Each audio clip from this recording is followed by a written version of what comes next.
So I'll start with this. A couple of years ago, an event planner called me because I was going to do a speaking event. And she called and she said, I'm really struggling with how to write about you on the little flyer. And I thought, well, what's the struggle? And she said, well, I saw you speak, and I'm going to call you a researcher, I think, but I'm afraid if I call you a researcher, no one will come because they'll think you're boring and irrelevant. And I was like, okay. And she said, but the thing I liked about your talk is, you're a storyteller, so I think what I'll do is just call you a storyteller. And of course, the academic, insecure part of me was like, you're going to call me a what?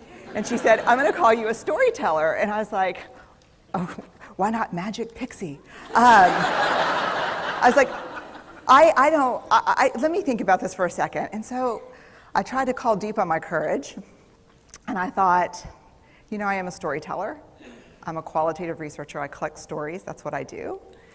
And maybe stories are just data with a soul, and maybe I'm just a storyteller. So I said, you know what? Why don't you just say I'm a researcher storyteller? And she went, there's no such thing. So I'm a researcher storyteller. And I'm going to talk to you today. We're talking about expanding perception. And so I want to talk to you and tell some stories about a piece of my research that fundamentally expanded my perception and really actually changed the way that I live and love and work and parent. And this is where my story starts.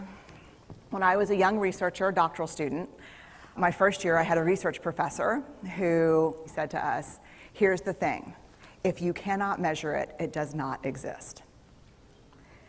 And I thought he was just sweet-talking me. I was like, really? And he's like, absolutely. So you have to understand that I have a bachelor's in social work, a master's in social work, and I was getting my PhD in social work. So my entire academic career was surrounded by people who kind of believed in the life's messy, love it, and I'm more the life's messy, clean it up, organize it, and put it into a bento box. And so to think that I had found my way, to found a career that takes me, really one of the big sayings in social work is lean into the discomfort of the work. And I'm like, knock discomfort upside the head and move it over and get all A's. That was my mantra. So I was very excited about this. And so I thought, you know what? This is the career for me because I am interested in some messy topics, but I want to be able to make them not messy. I want to understand them. I want to hack into these things that I know are important and lay the code out for everyone to see. So where I started was with connection, because by the time you're a social worker for 10 years, what you realize is that connection is why we're here. It's what gives purpose and meaning to our lives.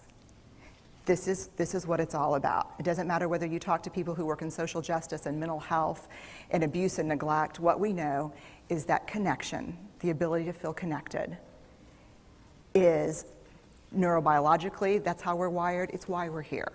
So I thought, you know what, I'm going to start with connection. Well, you know that situation where you get an evaluation from your boss and she tells you 37 things that you do really awesome and one thing that you can't, an opportunity for growth. And all you can think about is that opportunity for growth, right? Well, apparently this is the way my work went as well, because when you ask people about love, they tell you about heartbreak. When you ask people about belonging, they'll tell you their most excruciating experiences of being excluded. And when you ask people about connection, the stories they told me were about disconnection. So very quickly, really about 6 weeks into this research, I ran into this unnamed thing that absolutely unraveled connection in a way that I didn't understand or had never seen. And so I pulled back out of the research and thought, I need to figure out what this is. And it turned out to be shame. And shame is really easily understood as the fear of disconnection.